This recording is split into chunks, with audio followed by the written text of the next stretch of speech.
در حقیقت مشرکین مکہ و عرب ان بتوں کو معبود حقیقی نہیں مانتے تھے، بلکہ وہ اللہ کو ہی واحد معبود حقیقی مانتے تھے۔ وہ ان بتوں کو اللہ کی بارگاہ میں اپنا سفارشی تصور کرتے تھے اور وہ ان بتوں کی تعظیم و عبادت اس اعتقاد کے ساتھ کرتے تھے کہ یہ ان کو اللہ سے قریب کر دیں گے۔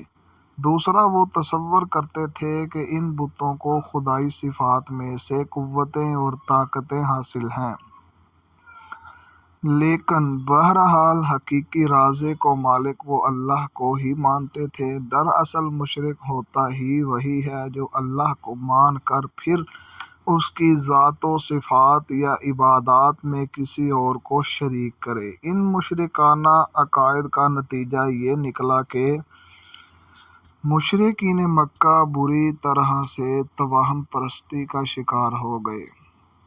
وہ بات بات سے نیک و بد شگون لیتے اور پھر برے شگون سے بچنے کے لیے کاہنوں کی خدمات حاصل کرتے۔ اس طرح کاہنوں کا جنتر منتر اور ٹوٹکوں کا کاروبار خوب چمکا ہوا تھا۔ کاہن لوگ جنوں بھوتوں کے متی ہونے کا دعویٰ کرتے اور لوگوں کو جھوٹی سچی غیب کی خبریں دیتے تھے۔ شرک و بت پرستی میں ڈوبے یہ عرب انتہا درجے کے رسوم پرست تھے اور جاہلانہ رسوم و رواج کا ایک طویل سلسلہ ان کے ہاں رائج تھا۔ ان کی بت پرستی اور توہم پرستی کی بعض نہایت مضحکہ خیز پہلو بھی مورخین نے بیان کیے ہیں۔ مثلاً سفر پر روانہ ہوتے تو ایک پتھر جیب میں ڈال لیتے، راستے میں اگر کوئی اور اچھا پتھر مل جاتا تو پہلے خدا کو جیب سے نکال کر پھینک دیتے اور نئے خدا کی پرستش شروع کر دیتے۔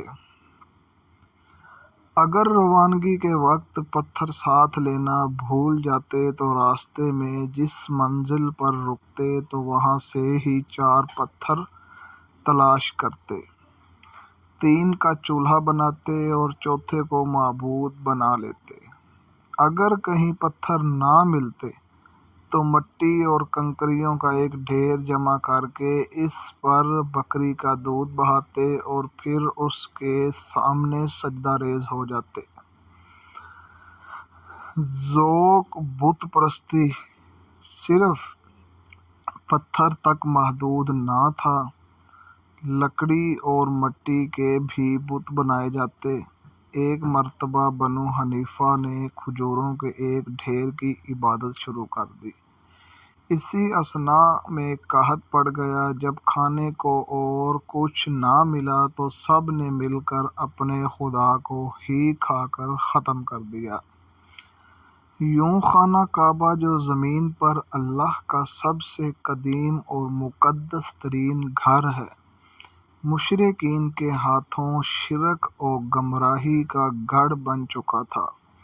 اہل مکہ کے نزدیک سب سے اہم بت لات، منات، عزیٰ اور ہبل سمیت لگ بھگ 360 چھوٹے بڑے بت تھے جو حرم کعبہ میں نصب تھے۔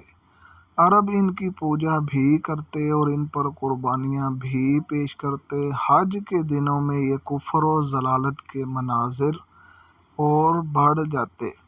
جب حج کو آنے والے ننگے ہو کر خانہ کعبہ کا طواف کرتے، بتوں کے آگے فال نکالنے والے پانسنے پھینکے جاتے اور نذریں مانی جاتی۔ غرض یہ کہ شیطانیت سرزمین عرب پر اپنی انتہا کر چکی تھی اور عرب قوم شرک و گمراہی میں پستی کے جس مقام پر پہنچ چکی تھی، اس سے آگے کوئی اور پست مقام نہ تھا۔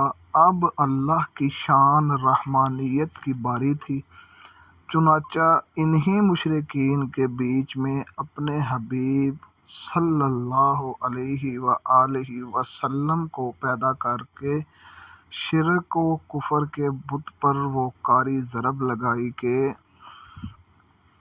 روئے زمین کے چپا چپا پر توحید و وحدانیت کے چراغ روشن ہو گئے، کبھی نہ بجھنے کے لیے